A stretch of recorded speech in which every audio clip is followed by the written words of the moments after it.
The Golden Sayings of Epictetus by Epictetus. Translated by Hastings Crosley. Aphorisms 116 through 140.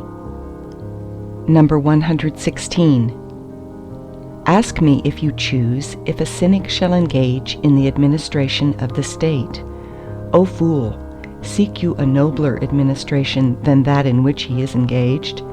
Ask you if a man shall come forward in the Athenian assembly and talk about revenue and supplies, when his business is to converse with men, Athenians, Corinthians, and Romans alike, not about supplies, not about revenue, nor yet peace and war, but about happiness and misery, prosperity and adversity, slavery and freedom. Ask you whether a man shall engage in the administration of the state, who has engaged in such an administration as this? Ask me too if he shall govern, and again I will answer, Fool, what greater government shall he hold than he holds already? Number 117. Such a man needs also to have a certain habit of body.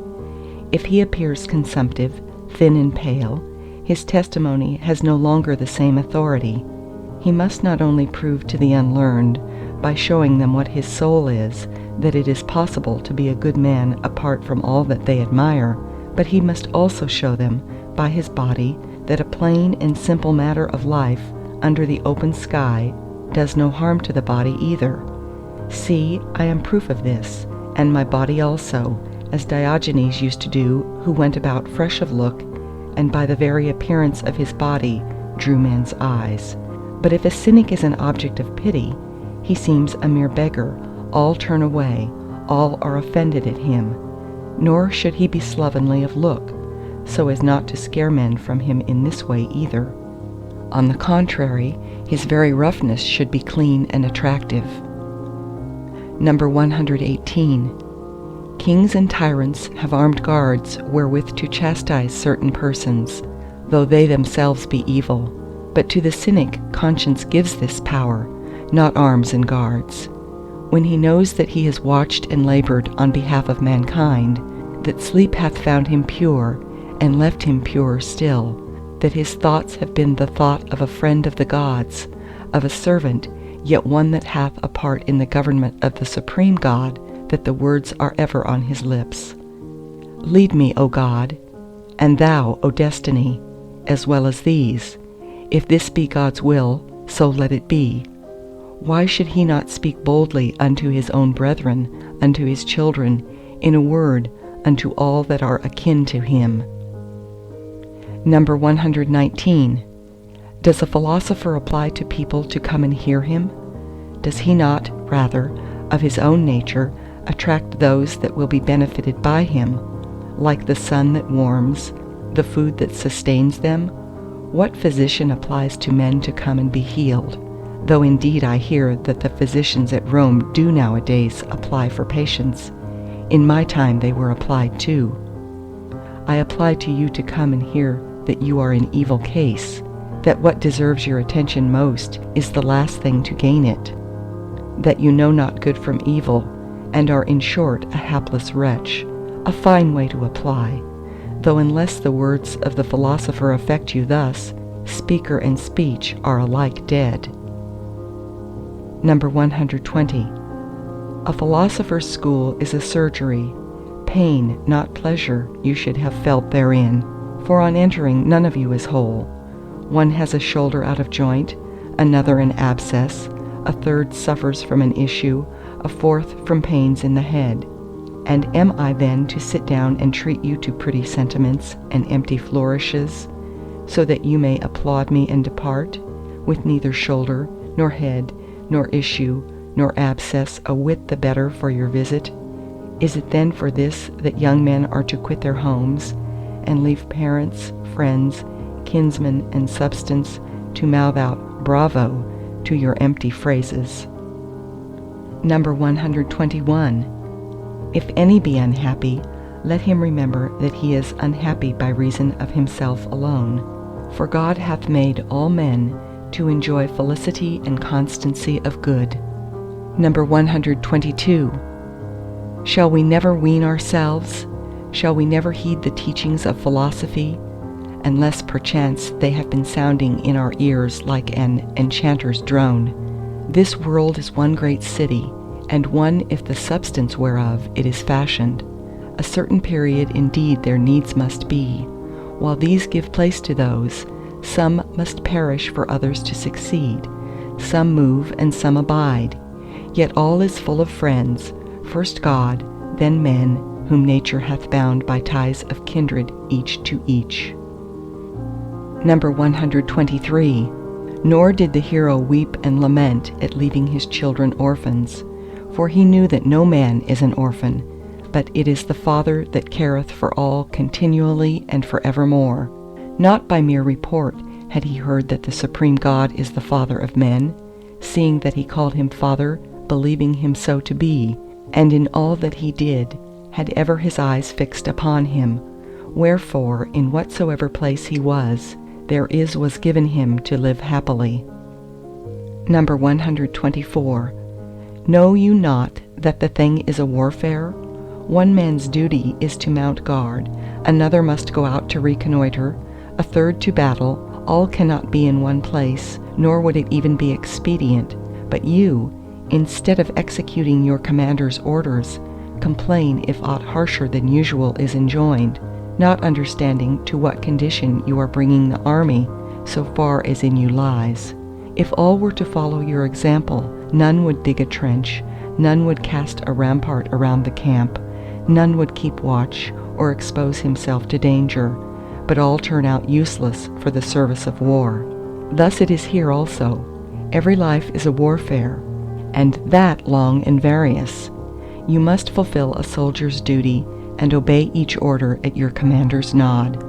I, if it be possible, divine what he would have done, for between that command and this there is no comparison, either in might or in excellence.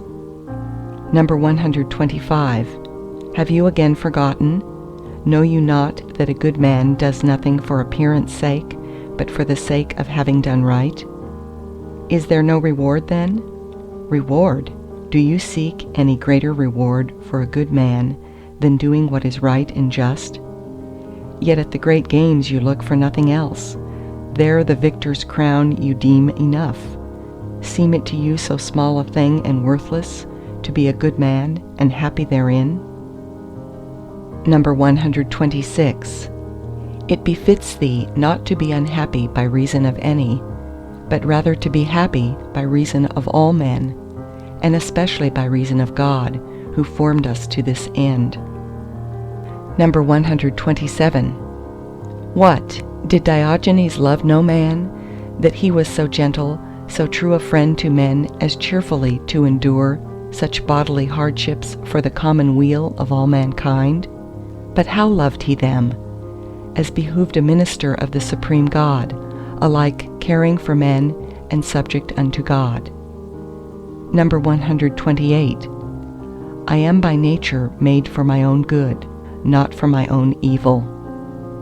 Number 129. Remind thyself that he whom thou lovest is mortal, that what thou lovest is not thine own. It is given thee for the present, not irrevocably nor forever, but even as a fig or a bunch of grapes at the appointed season of the year.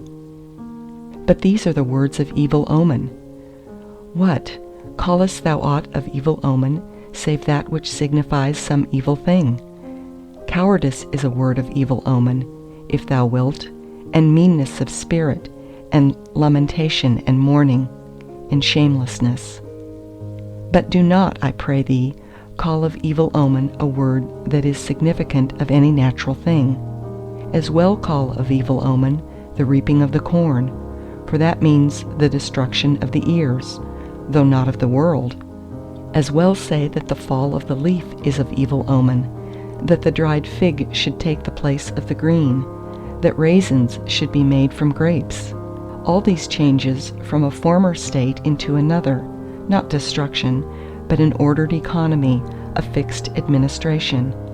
Such is leaving home, a change of small account, such is death, a greater change, from what now is, not to what is not, but to what is not now. Shall I then no longer be? Not so, thou wilt be, but something different, of which the world now hath need. For thou too wert born, not when thou chosest, but when the world had need of thee. Number 130. Wherefore a good man and true, bearing in mind who he is and whence he came, and from whom he sprang, cares only how he may fill his post with due discipline and obedience to God. Wilt thou that I continue to live? Then will I live, as one that is free and noble, as thou wouldst have me. For thou hast made me free from hindrance, in what appertaineth unto me. But hast thou no further need of me? I thank thee.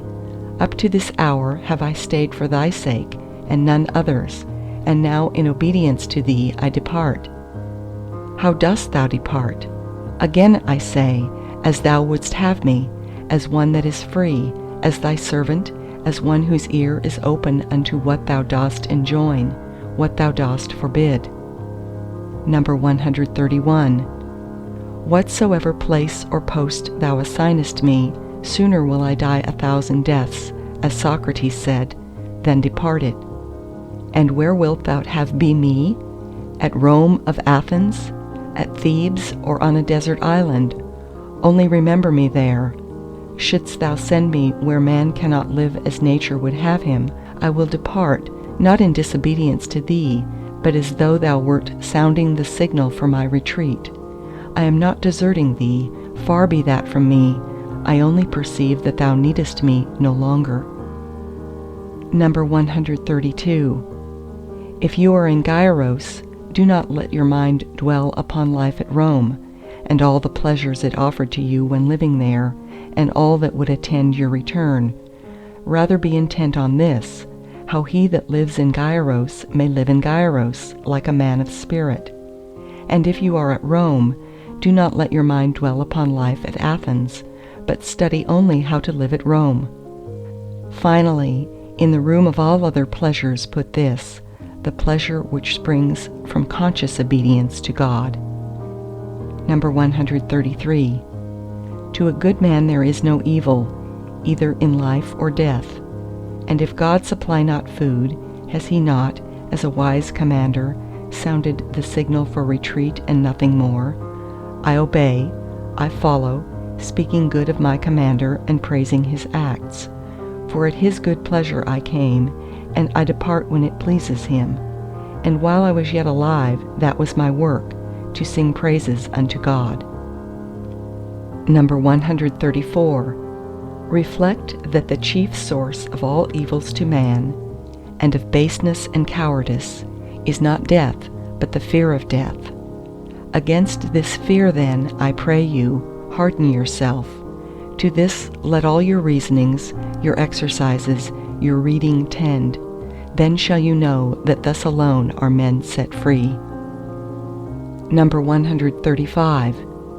He is free who lives as he wishes to live, to whom none can do violence, none hinder or compel, whose impulses are unimpeded, whose desires are attain their purpose, who falls not into what he would avoid. Who then would live in error? None. Who would live deceived and prone to fall, unjust, intemperate, in abject whining at his lot? None. Then doth no wicked man live as he would, and therefore neither is he free. Number 136. Thus do the more cautious of travelers act. The road is said to be beset by robbers. The traveler will not venture alone, but awaits the companionship on the road of an ambassador, a quaestor, or a proconsul. To him he attaches himself, and thus passes by in safety. So doth the wise man in the world. Many are the companies of robbers and tyrants. Many the storms, the straits, the losses of all a man holds dearest. Whither shall he fall for refuge? How shall he pass by unassailed? What companion on the road shall he await for protection? Such and such a wealthy man, of consular rank? And how shall I be profited if he is stripped, and falls to lamentation and weeping? And how if my fellow traveler himself turns upon me and robs me? What am I to do? I will become a friend of Caesar's. In his train none will do me wrong. In the first place, oh, the indignities I must endure to win distinction. Oh, the multitude of hands there will be to rob me. And if I succeed, Caesar too is but a mortal. While should it come to pass that I offend him, whither shall I flee from his presence? To the wilderness? And may not fever await me there? What then is to be done? Cannot a fellow traveler be found that is honest and loyal, strong and secure against surprise? Thus doth the wise man reason, considering that if he would pass through in safety, he must attach himself unto God. Number 137. How understandest thou attach himself to God? That what God wills, he should will also, that what God wills not, neither should he will. How then may this come to pass? By considering the movements of God and his administration. Number 138. And dost thou, that hast received all from another's hands, repine and blame the giver, if he takes anything from thee? Why, who art thou, and to what end comest thou here? Was it not he that made the light manifest unto thee, that gave thee fellow workers, and senses, and the power to reason? And how brought he thee into the world? Was it not as one born to die, as one bound to live out his earthly life in some small tabernacle of flesh, to behold his administration, and for a little while share with him in the mighty march of this great festival procession? Now, therefore, that thou hast beheld, while it was permitted thee, the solemn feast and assembly, wilt thou not cheerfully depart when he summons thee forth, with adoration and thanksgiving for what thou hast seen and heard? Nay, but I would fain have stayed longer at the festival. Aye, so would the mystics fain have the rites prolonged. So perchance would the crowd at the great games fain behold more wrestlers still. But the solemn assembly is over. Come forth, depart with thanksgiving and modesty. Give place to others that must come into being even as thyself. Number 139. Why art thou thus insatiable? Why thus unreasonable? Why encumber the world? Aye, but I fain would have my wife and children with me too. What, are they then thine, and not his that gave them, his that made thee? Give up then that which is not thine own, yield to one who is better than thou. Nay, but why did he bring one into the world on these conditions? If it suits thee not, depart. He hath no need of a spectator who finds fault with his lot.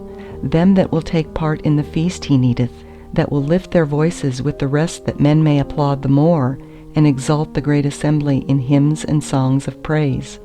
But the wretched and the fearful he will not be displeased to see absent from it, for when they were present they did not behave as at a feast, nor fulfill their proper office, but moaned as though in pain, and found fault with their fate, their fortune, and their companions, insensible to what had fallen to their lot, insensible to the powers they had received for a very different purpose, the powers of magnanimity, nobility of heart, of fortitude, or freedom. Number 140. Art thou then free, a man may say? So help me heaven, I long and pray for freedom, but I cannot look my masters boldly in the face. I still value the poor body. I still set much store on its preservation whole and sound. But I can point thee out a free man, that thou mayest be no more in search of an example. Diogenes was free. How so? Not because he was of free parentage, for that indeed was not the case, but because he was himself free. He had cast away every handle whereby slavery might lay hold of him to enslave him, nor was it possible for any to approach and take hold of him to enslave him. All things sat loose upon him, all things were to him attached, but by slender ties. Hadst thou seized upon his possessions, he would rather have let them go than have followed thee for them. Aye, had it been even a limb, or mayhap his whole body, and in like manner relatives, friends, and country. For he knew whence they came, and whose hands and on what terms he had received them. His true forefathers, the gods, his true country, he never would have abandoned, nor would he have yielded to any man in obedience and submission to the one, nor in cheerfully dying for the other. For he was ever mindful that everything that comes to pass has its source and origin there, being indeed brought about for the weal of that his true country, and directed by him in whose governance it is. End of section 6.